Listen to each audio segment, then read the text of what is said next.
Hi guys. This week for our group discussion, I am Kara and I'm working with Julia and David, and we're presenting on chapter 9, entitled Organization Development and Sense Making Approaches.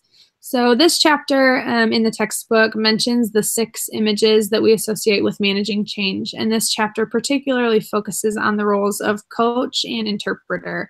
So Fabi explains both of those, saying that underpinned by the coach image, the organization development approach is one where it adheres their developmental prescriptions for achieving change as being based upon a core set of values that emphasize that change should benefit not just organizations, but the people who staff them.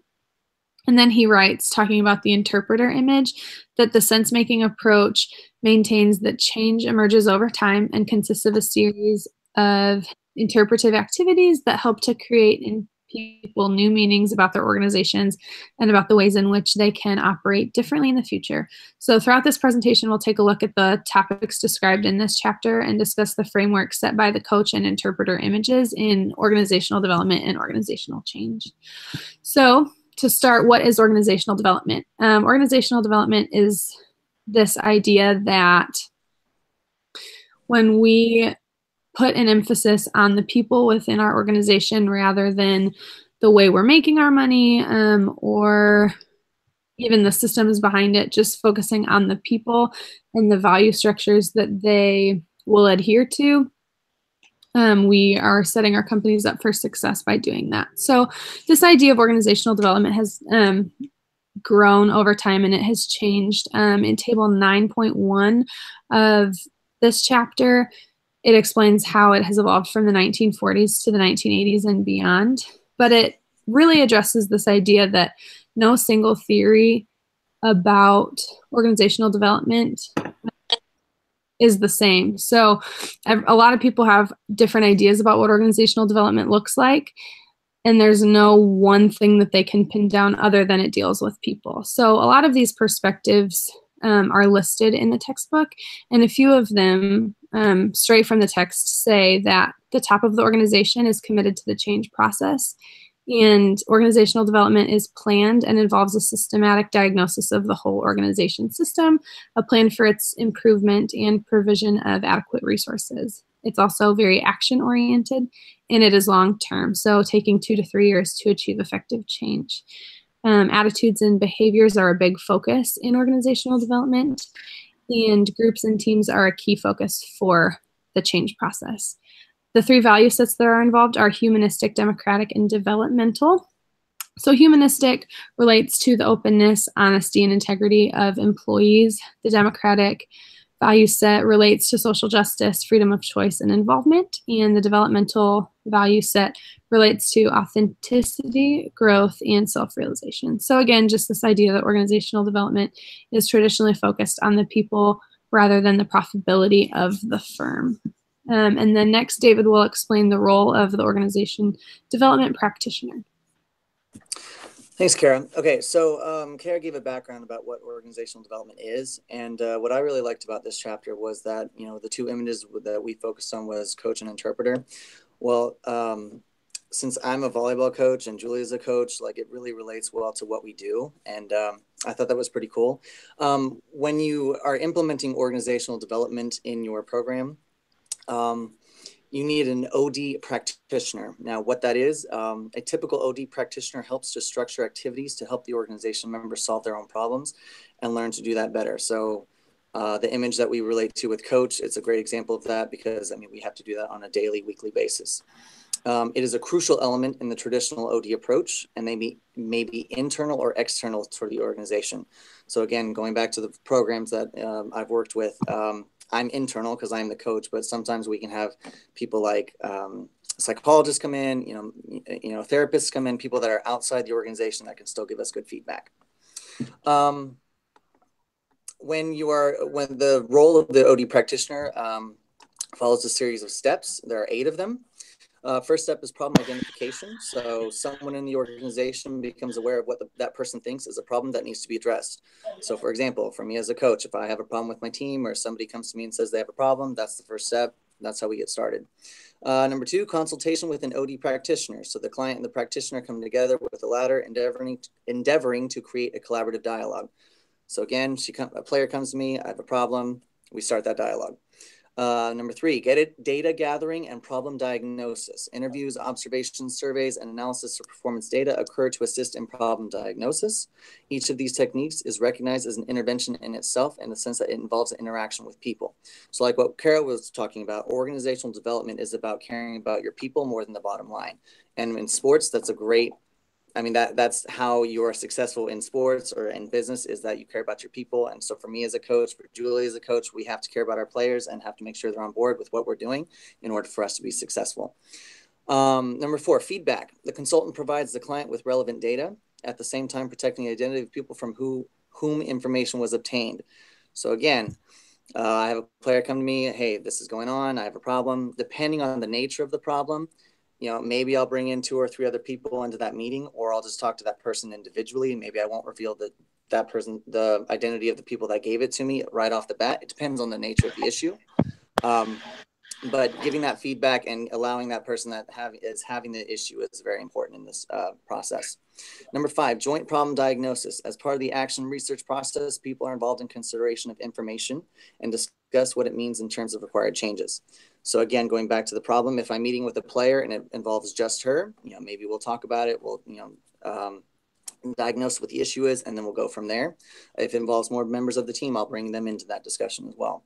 Number 6, joint action planning. The specific actions that need to be taken are identified. So once we diagnose the problem, then the next step is to focus on the solutions and how we can move forward and finding a viable one for us.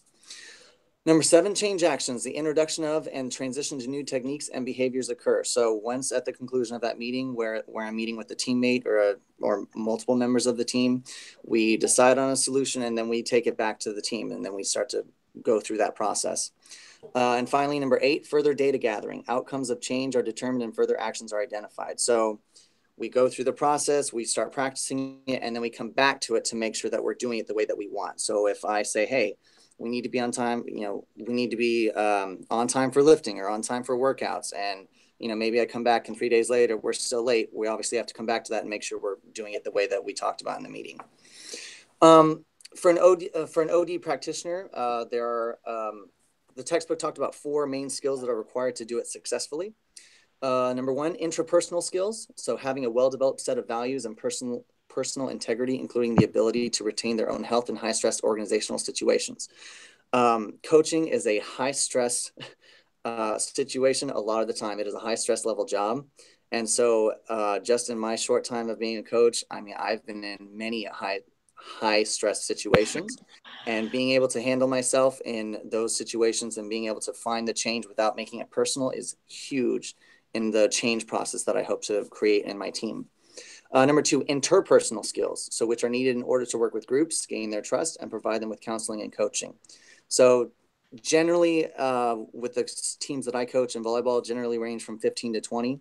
And so there are a lot of different voices on that team. And so for me, I have to be able to build the trust of each individual, also have the collective trust of the group, and be able to maintain that if I hope to achieve any change in that organization or any change that I want throughout the season.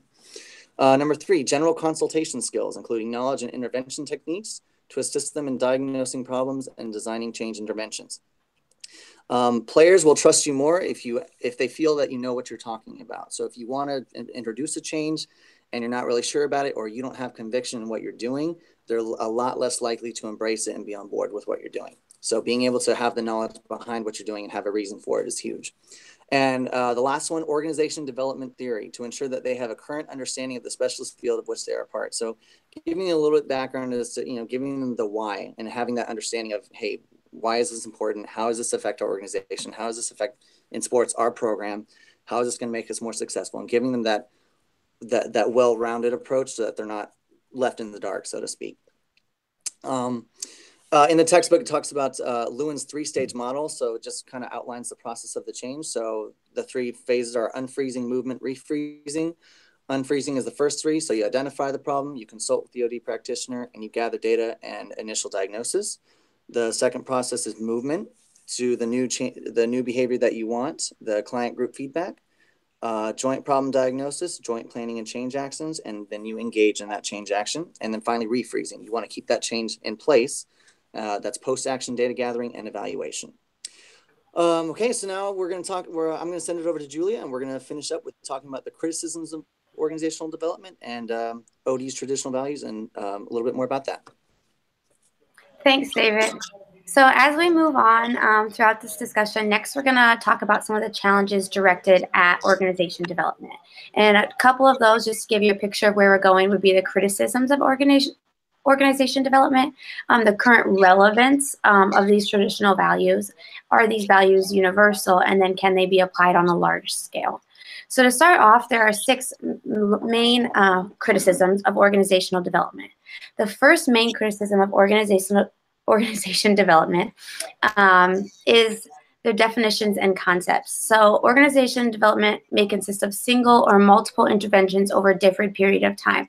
As David and Kara talked about, like, this is happening with people in real life, in real contexts. And sometimes establishing the relationship between this development and its ability to enhance your organization's effectiveness is difficult. How do the two connect, and how do we make sure that those are paired together? The second criticism, or second and third, would be both internal validity problems and external validity problems. So as you're working in this organizational development process, we have problems with whether the change that occurred is caused by this intervention or many other factors, which could be both internal and external, and the different techniques and approaches that are used during this process. That can get kind of muddied, and it's hard to make sure that your intervention and your techniques are the things that are bringing about the desired change. The fourth criticism would be a lack of theory. So there's no comprehensive theory of change to assist researchers in knowing what to look for in their study. So change is this ever-moving, ever-complex thing, and sometimes it can be hard to know exactly what to look for and exactly the places to pinpoint when we're talking about these changes. The fifth criticism of organization development would be problems with measuring attitude changes. And this is hard because when using pre-change and then post-change surveys to measure attitudes, it can be problematic. People can be having a bad day, or be annoyed with the fact that they're having to take a survey for a second time. And so those different parts of attitude that play into this method and this process can be really experimental and kind of all over the place. So measuring that can always be very difficult when we're talking about organization development. And then the sixth criticism of OD would be problems with just normal science approaches to research. So the ability to use these techniques, hypothesis testing, cause and effect relationships, is questioned in relation to OD being a process based on this actual research. So are these actual quantifiable things that we're measuring, and can we apply those to science as opposed to just a theory or what people are thinking and feeling that day? The next thing that we're going to talk about is the current relevance of organizational development traditional values. So the ongoing relevance of these values underlying the organizational development continues to be a matter of debate. And I thought it was interesting what prominent organizational development leader Warren Burke argued, in that he said the profession has lost its way, that its values are no longer sufficiently honored, much less practiced, and that the unrelenting emphasis on the bottom line has taken over. So Warren Burke argues that organizational development is no longer sufficient in developing change because we're so focused on the bottom line as a society. And are we in the red or are we in the black? Are we making money or are we not? And we've lost that value on people and change and how to go about those processes with ease and with purpose. So that would be another challenge when we're talking about organizational development. And another question that's asked and brought up many times during this discussion and this topic are these values universal?